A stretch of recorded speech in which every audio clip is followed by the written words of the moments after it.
안녕하세요. 가을 책방입니다. 오늘 들려드릴 이야기는 오 헨리의 작품 마지막 잎새입니다.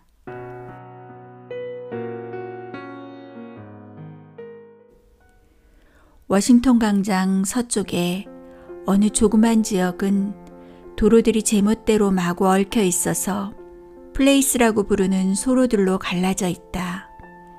이 플레이스는 기묘한 각도와 곡선을 그리고 있어서 길 하나가 한두 번쯤은 저 자신과 교차한다. 일찍이 어느 화가는 이 거리에서 귀중한 가능성 하나를 발견한 일이 있었다. 그림 물감이나 종이, 그리고 캠퍼스 값을 받으러 온 수구먼이 이 길로 들어섰다가 대금을 한 푼도 받지 못한 채 왔던 길로 다시 돌아가게 될 것이라고.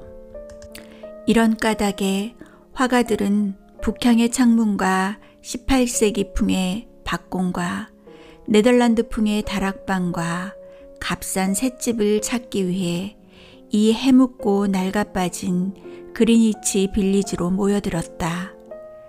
그리고는 모두들 6번가에서 백랍으로 만든 컵 몇 개와 요리기구 한두 개를 사들고 와서 바로 이곳에 화가들의 거리를 만들었던 것이다. 나지막한 3층 벽돌 건물 꼭대기에 수와 존 씨의 화실이 있었다. 존 씨는 조우에너의 애칭이었다. 수는 메인주 출신이고 존 씨는 캘리포니아주 출신이었다.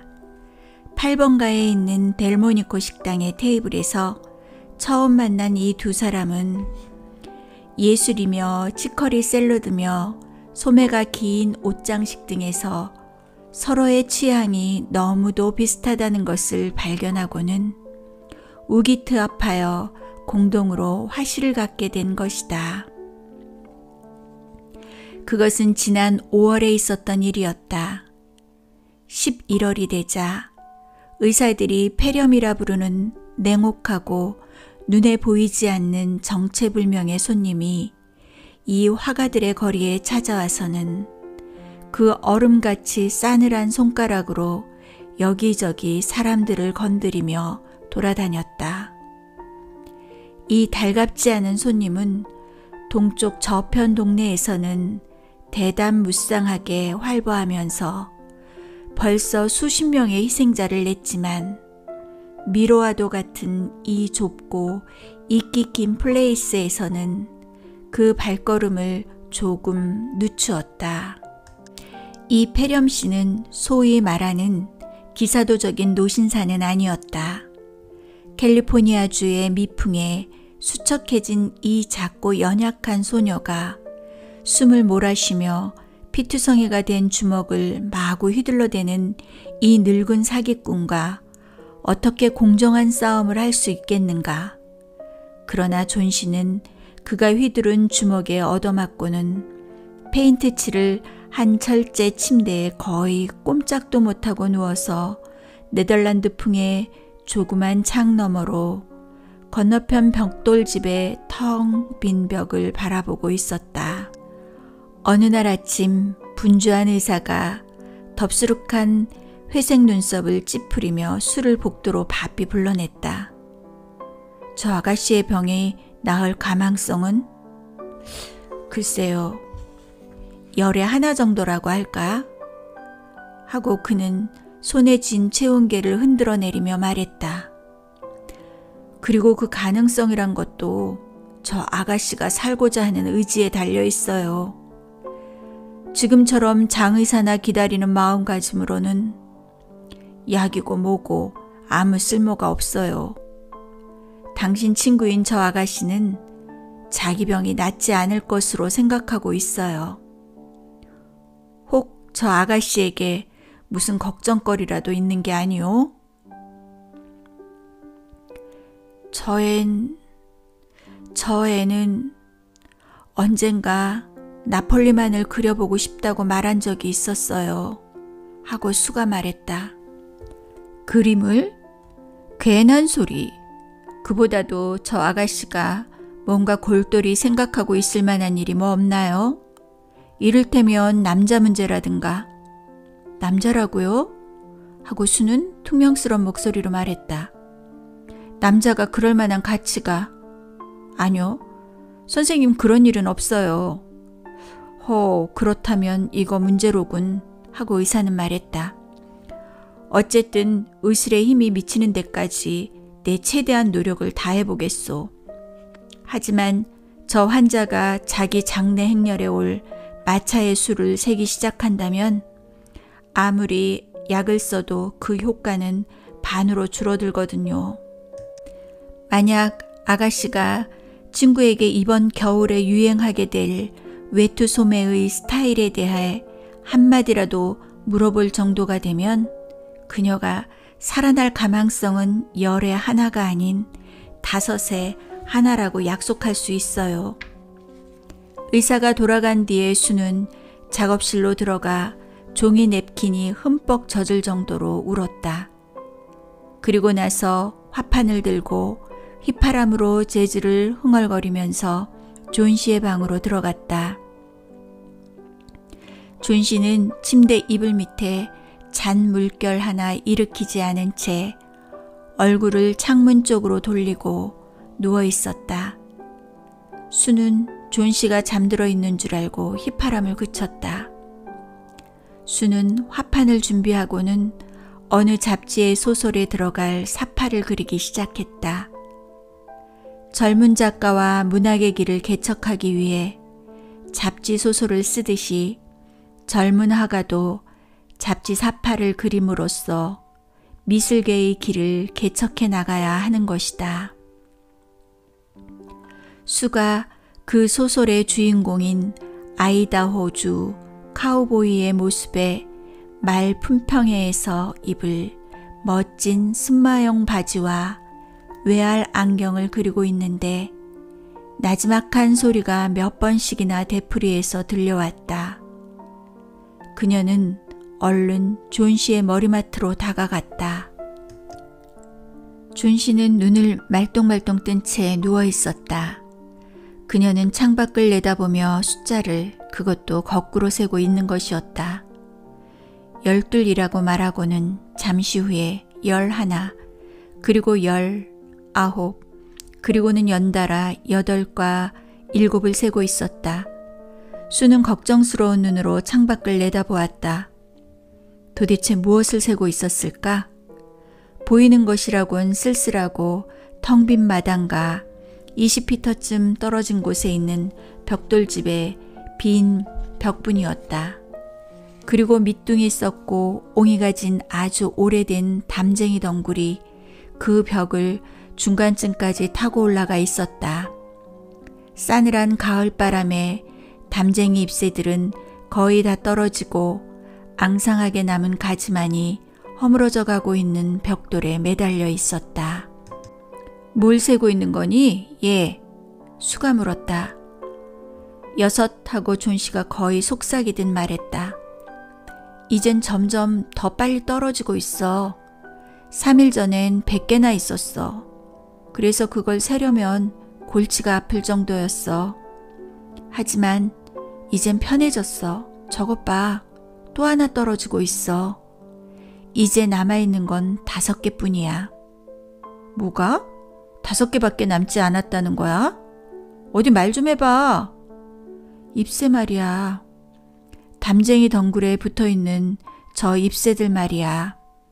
마지막 잎새가 떨어지고 나면 나 역시 죽고 말 거야. 난 이미 3일 전부터 알고 있었어. 의사 선생이 너한테 얘기해 주지 않았어? 어머, 그런 바보 같은 소리 들어본 적 없어. 하고 수는 몹시 경멸하는 말투로 투덜거렸다. 내 병이 낫는 것하고 저 늙은 담쟁이 덩굴 잎새하고 무슨 상관이 있다는 거야? 더구나 너는 늘 담쟁이 덩굴을 좋아했잖아. 이 못난 아가씨야. 어리석은 소리 하지 마. 글쎄 오늘 아침에 의사 선생이 그러는데 내가 정말 완치될 가망성은 정확히 뭐라 하셨더라? 그래. 선생님은 내가 낳게 될 가망성은 열의 하나라고 하셨어. 그 정도라면 우리가 뉴욕에 살면서 전차를 타거나 신축 건물 옆을 지날 때도 그만한 위험은 따르기 마련이야. 자, 그러니 그 수프를 좀 먹도록 해. 그리고 내가 다시 그리던 그림을 그릴 수 있게 해줘. 그래야 그걸 잡지 편집자에게 팔아서 우리 아픈 아가에겐 포도주를 사주고 욕심쟁이인 나는 돼지고기 요리를 사 먹을 수 있을 테니까. 이제 포도주 짜인 더 사지 않아도 돼. 창밖을 응시한 채 존 씨가 말했다. 또 하나 떨어졌어. 스프 따윈 먹고 싶지 않아. 이제 남은 잎새는 4개뿐이야. 어두워지기 전에 마지막 잎새가 떨어지는 걸 보고 싶어. 그러면 나도 가버리는 거야. 이봐, 존 씨. 하고 수가 그녀에게 몸을 굽히며 말했다. 내가 일을 다 끝낼 때까지 눈을 감고 창밖을 내다보지 않겠다고 약속해 주지 않을래? 저 그림을 내일까지 넘겨줘야 한단 말이야. 그림 그리는데 햇빛만 없어도 된다면 커튼을 내려버리고 싶지만 다른 방에서 그릴 순 없어? 존 씨가 매정하게 말했다. 내 곁에 있고 싶어서 그래 하고 수가 말했다. 게다가 내가 저 시시한 담쟁이 덩굴 잎새 따위를 쳐다보지 못하게 하려고 그러지. 그럼 끝나는 대로 곧 알려줘 하고 존 씨는 침대에 누워 두 눈을 감고 마치 쓰러진 조상처럼 창백하고 조용한 모습으로 말했다. 난 마지막 잎새가 떨어지는 걸 보고 싶으니까. 이제 기다리는 것도 지쳤어. 뭘 생각한다는 것도 지긋지긋해. 난 모든 집착하는 마음을 버리고 저 가엾고 지친 잎새처럼 아래로 점점 더 아래로 떨어져 내려가고 싶어. 잠을 좀 청해봐 하고 수가 말했다. 난 범원 영감을 불러다가 속세를 떠난 늙은 강부의 모델이 되어달라고 부탁했어. 곧 돌아올게. 내가 돌아올 때까지 움직이면 안 돼. 범원 영감은 같은 집 1층에 살고 있는 화가였다.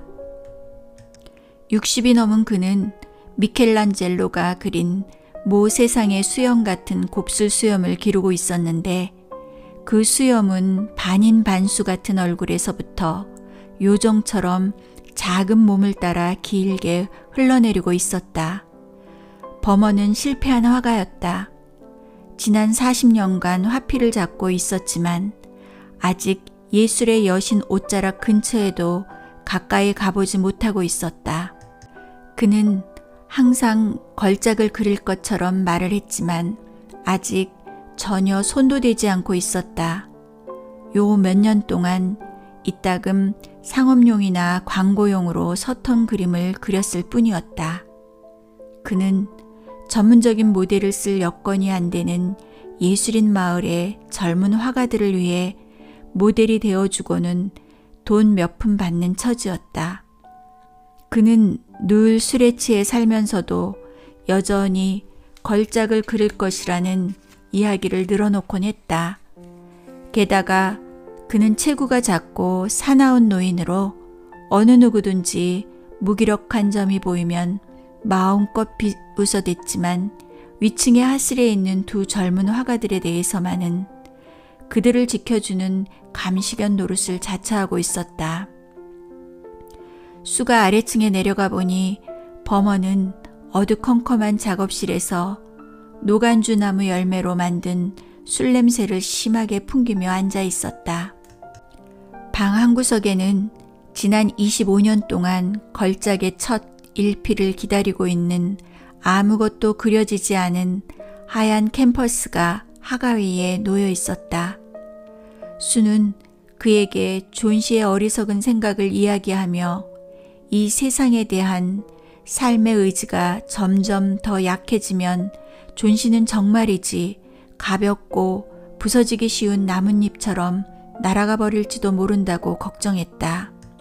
범원 영감은 치기로 빨개진 눈에 눈물을 글썽거리면서 그와 같은 어리석은 맘상에 대해 경멸과 조소를 퍼부었다. 무슨 소리? 그는 소리쳤다. 아니, 담쟁이 덩굴 잎새가 떨어진다고 해서 자기도 죽을 것이라는 그런 바보 같은 소리를 하는 놈이 이 세상에 어디 있단 말이야? 난 그런 소리를 들어본 적도 없단 말이야. 그만둬. 난 절대로 바보 천치 같은 아가씨의 모델은 되어줄 수 없어. 왜 아가씨는 존 씨가 그런 대먹지 못한 생각을 하도록 내버려 두는 거지? 아, 가엾은 존 씨. 그 애는 몸이 많이 안 좋고 쇠약해져 있어요. 하고 수가 말했다. 게다가 10가지 높아 그 애는 마음까지 우울해져서 별의별 이상한 생각이 다 드나 봐요. 좋아요, 범원 씨. 제 모델이 되어주고 싶지 않으시다면 그만두세요. 하지만 전 당신을 지독한 변덕쟁이 영감이라고 생각하겠어요. 여자란 할 수 없군 하며 범원이 소리쳤다. 모델이 안 되어준다고 누가 그랬어? 자, 가자고. 나도 같이 갈 테니. 30분 전부터 준비가 되었다고 말하던 참이었어. 거참, 여기는 존 씨같이 착한 아가씨가 알아누워 있을 만한 곳이 아니지. 언젠가 내가 걸작을 그릴 테니 그때 모두들 여길 떠나자고. 그렇고 말고. 두 사람이 위층으로 올라갔을 때 존 씨는 잠들어 있었다. 수는 커튼을 창문 틈까지 끌어내린 다음 범원에게 다른 방으로 가자고 손짓을 했다. 그 방에서 두 사람은 두려운 눈으로 창밖의 담쟁이 덩굴을 바라보았다. 그리고 나서 그들은 잠시 아무 말 없이 서로의 얼굴을 쳐다보았다. 차가운 진눈깨비가 부슬부슬 내리고 있었다. 낡은 청색 서추를 입은 범원은 바위를 본뜬 냄비를 엎어놓고 그 위에 걸터앉아 속세를 떠난 광부의 포주를 취했다. 이튿날 아침에 수가 1시간쯤 자고 나서 눈을 떠보니 존 씨는 힘없는 눈을 크게 뜨고 창에 쳐진 녹색 커튼을 응시하고 있었다. 커튼을 열어줘. 난 보고 싶단 말이야. 하고 존 씨는 속삭이듯 말했다. 수는 마지못해 그렇게 해주었다. 그런데 이게 어찌된 일인가.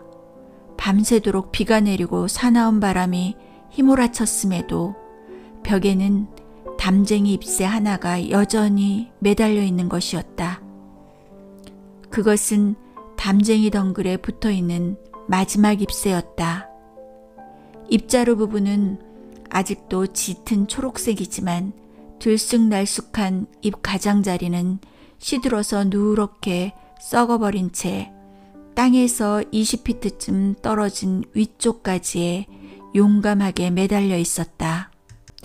마지막 잎새야 하고 존 씨가 말했다. 간밤에 틀림없이 떨어져 버린 줄만 알았는데 바람소리가 들렸거든. 오늘은 떨어질 거야. 그러면 나도 함께 죽게 되겠지? 예. 수는 필요한 얼굴을 베개에 기대면서 말했다. 너 자신의 일을 생각하기 싫으면 내 생각도 좀 해줘. 나는 어떡하라고. 그러나 존 씨는 대답하지 않았다. 이 세상에서 더없이 쓸쓸한 것은 어쩌면 죽음이라는 신비롭고 머나먼 곳으로의 여행을 떠날 준비를 하고 있는 영혼일 것이다. 그녀를 우정과 지상의 것에 묶어두었던 매듭이 하나하나 풀려나가면서 공상이 그녀의 마음을 더욱 강하게 사로잡는 모양이었다. 날이 저물어 땅거미가 질 때까지도 오직 하나의 담쟁이 잎새는 벽 위의 줄기에 달라붙어 있었다. 그리고 밤이 되면 또다시 북풍이 불기 시작하고 빗줄기는 여전히 창문을 두드리며 나지막한 네덜란드풍 처마에서 뚝뚝 떨어져 내렸다. 날이 밝자 존 씨는 막무가내로 명령하듯이 커튼을 올려달라고 말했다. 그런데 그 담쟁이 덩굴 잎새는 아직도 거기에 있었다. 존 씨는 누운 채로 오랫동안 그것을 바라보고 있었다. 그러고 나서 그녀는 가스 스토브에 얹어둔 닭고기 스프를 휘젓고 있는 수를 불렀다. 내가 나쁜 계집애였어, 수. 하고 존 씨가 말했다. 내가 얼마나 나쁜 사람인지에 대한 본보기로 그 무엇인가가 마지막 ip새를 저곳에 남겨놓은 거야. 죽고 싶어 한다는 건 제약이야. 스프를 좀 갖다 줘. 그리고 우유에 포도주를 조금만 넣어서 갖다 줘. 그리고 아니, 우선 손거울부터 좀 갖다 줘. 그리고 내 등에 베개를 몇 개 가져다 받쳐줄래? 그럼 난 앉아서 내가 요리하는 모습을 지켜볼게. 그로부터 1시간 지난 뒤 존 씨가 말했다. 수, 난 언젠가 나폴리만을 그릴 거야. 오후에 의사가 왔다. 수는 의사가 돌아갈 때 일부러 핑계를 대고는 복도로 나왔다. 이제 그 아가씨가 살아날 가망성은 반반이요. 하고 의사는 수의 떨리는 여인 손을 잡으며 말했다. 간호만 잘해준다면 아가씨의 승리가 될 거요. 자, 그럼 난 아래층에 있는 환자를 보러 가야지. 이름이 범원이라고 하던데 필시 하가인 것 같소만 역시 폐렴이요. 그 환자는 나이도 많고 몸도 쇠약한 데다 급성이요. 그가 살아날 가망은 없지만 조금이라도 더 편안하게 해주기 위해 오늘 병원에 입원시키기로 했어요. 이튿날 의사가 수에게 말했다. 이젠 위험한 고비는 넘겼소. 당신의 승리요. 이제 남은 일은 영양 섭취와 간호, 그것만 잘하면 돼요. 그리고 그날 오후에 수가 침대로 가보니 존 씨는 누운 채로 짙은 초록색 털목도리를 뜨고 있었는데 별로 쓸모가 없는 듯 보였지만 존 씨의 표정은 만족스러워 보였다. 수는 침대로 다가가 한 팔로 베개뿐만 아니라 그녀 주위에 있는 것을 모두 껴안았다. 요 귀여운 아가씨, 너한테 할 얘기가 있어. 하고 수가 말했다. 범원 씨가 오늘 병원에서 폐렴으로 세상을 떠나셨어. 앓으신 지 불과 이틀밖에 되지 않았는데 말이야. 관리인 아저씨가 엊그제 아침에 아래층에 있는 그분 방에 가보았더니 병세가 위중해서 이미 손을 쓸 수 없게 됐더라는 거야. 신발과 옷은 흠뻑 젖어서 얼음같이 차갑고 말이야. 그렇게 날씨가 사나운 밤에 도대체 어디를 갔었는지 아무도 짐작할 수 없었다는 거야. 그런데 아직도 불이 켜져 있는 램프와 늘 놓아둔 자리에서 꺼내온 사다리와 여기저기 흩어져 있는 그림붓들과 그리고 초록색과 노란색 물감이 섞인 팔레트가 발견되었다지 뭐야. 그리고 창밖을 좀 봐. 저 벽에 붙어있는 마지막 담쟁이 잎새 말이야. 바람이 부는데도 조금도 움직이지 않는 게 이상하게 생각되지 않아? 아, 존 씨. 저게 바로 범원 씨가 그린 걸작품이야. 그 마지막 잎새가 떨어지던 날 밤에 그분이 저기에다 그려놓은 거야.